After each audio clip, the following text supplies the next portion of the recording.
بسم اللہ الرحمن الرحیم۔ ایک شخص کے ہاں صرف بیٹیاں تھیں۔ ہر مرتبہ اس کو امید ہوتی کہ اب تو بیٹا پیدا ہوگا، مگر ہر بار بیٹی ہی پیدا ہوتی۔ اس طرح اس کے ہاں یکے بعد دیگرے 6 بیٹیاں ہو گئیں۔ اس کی بیوی کے ہاں پھر ولادت متوقع تھی۔ وہ ڈر رہا تھا کہ کہیں پھر لڑکی نہ پیدا ہو جائے۔ شیطان نے اس کو بہکایا، چنانچہ اس نے ارادہ کر لیا کہ اب بھی لڑکی پیدا ہوئی تو وہ اپنی بیوی کو طلاق دے دے گا۔ اس کی غلط فہمی پر غور کریں، بھلا اس میں بیوی کا کیا قصور؟ رات کو سویا تو اس نے عجیب و غریب خواب دیکھا۔ اس نے دیکھا کہ قیامت برپا ہو چکی ہے۔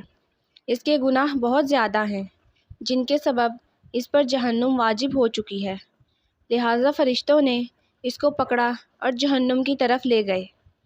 پہلے دروازے پر گئے تو دیکھا کہ اس کی ایک بیٹی وہاں کھڑی تھی جس نے اسے جہنم میں جانے سے روک دیا۔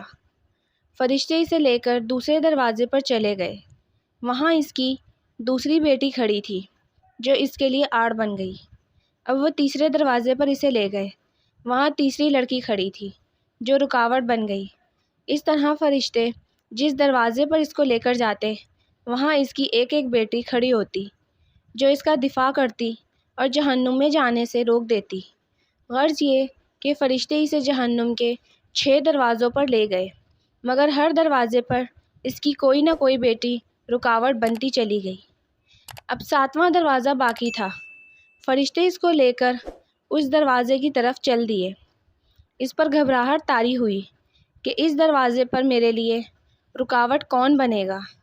اسے معلوم ہو گیا کہ جو نیت اس نے کی تھی غلط تھی۔ وہ شیطان کے بہکاوے میں آ گیا۔ انتہائی پریشانی اور خوف و دہشت کے عالم میں اس کی آنکھ کھل چکی تھی اور اس نے رب العزت کے حضور اپنے ہاتھوں کو بلند کیا اور دعا کی، اے اللہ مجھے 7ویں بیٹی عطا فرما۔ اس لیے جن لوگوں کا قضاء و قدر پر ایمان ہے انہیں لڑکیوں کی پیدائش پر رنجیدہ خاطر ہونے کی بجائے خوش ہونا چاہیے۔ پیدا کرنے والی ہستی تو صرف اللہ تعالیٰ ہی کی ہے۔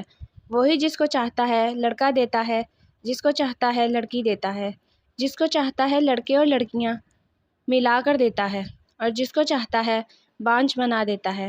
ایسی صورت میں ہر مسلمان پر واجب ہے اللہ تعالیٰ کی قضاء و قدر پر راضی ہو۔ اللہ تعالیٰ نے سورہ شورى میں ارشاد فرمایا ہے، ترجمہ: آسمانوں کی اور زمین کی سلطنت اللہ تعالیٰ ہی کے لیے ہے۔